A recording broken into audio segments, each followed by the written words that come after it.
Stone Sage, how we all doing today? Join me in my kitchen. Let me talk a little bit. Today I'm going to talk about my accident. On July 9th, 1979, I was involved in a hit-and-run motorcycle accident. And unfortunately, I was on a motorcycle. I was coming home around 2 in the morning, and all I remember is making this turn, and the next thing I really remember is being in the hospital.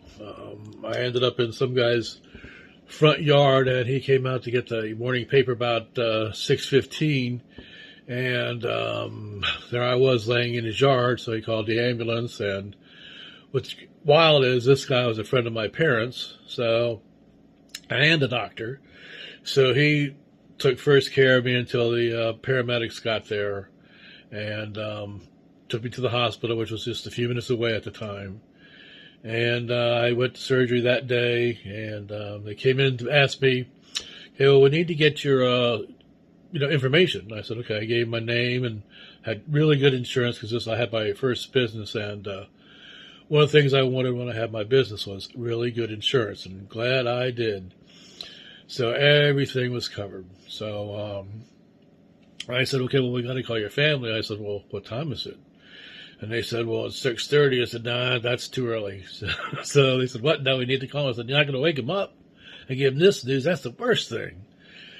So they came back about 7 o'clock, and I said, "All right, you can call." I gave my number, and a little while later, my family was up there, and they're freaking out, and I'm, at that point, kind of out of it.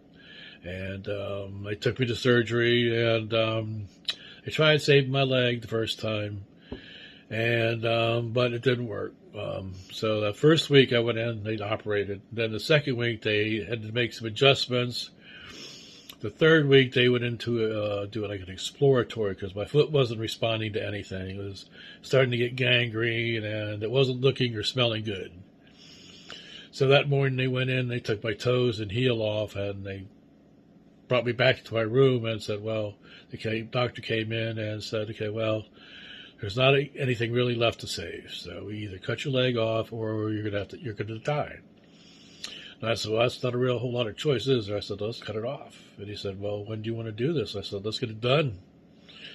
I said, "Do it today." And so 12 hours after my first surgery, I went back into surgery at 7 that night. At midnight that night, I was back in my room, and my leg was gone, but I was out of as much pain as I was in. Even though they cut my leg off, that was less pain than I was suffering before. So I spent the next 3.5 months in the hospital recuperating. I had other issues. I developed a high infection and all this, your normal stuff. And once I got out, they gave you a temporary leg with a pole. And as time went on, legs changed, and they wanted to give me I was a temporary leg, the first leg, and the second one they came in, said, "Okay, well, now you can get a permanent leg." And they said, "Okay, they showed it to me," and I said, "No, I don't like the foam and all this stocking stuff." "Well, it makes it look like a leg." I said, No, I don't want that. Just give me the straight pole. I don't need any of that garbage." So they did, and now I see everybody just wearing their poles. No fake sleeves, or it was a foam with like a stocking around it. I mean, yeah, it looked like a leg, but it didn't look like a leg, and it didn't do anything. So I just didn't want it. So this will be a first talk, I guess, on being an amputee. My kids grew up knowing it. I was, they never knew me any other way, and I was always fine with it. Never bothered me. I've actually had a lot of fun with it at times. Little kids are amazing.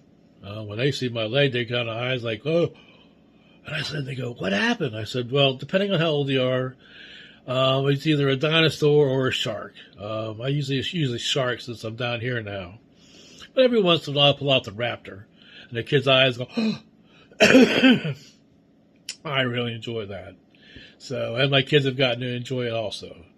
So that's just one brief little discussion. I'm going to probably touch more on this being an amputee later on. Stone Sage here. Peace out.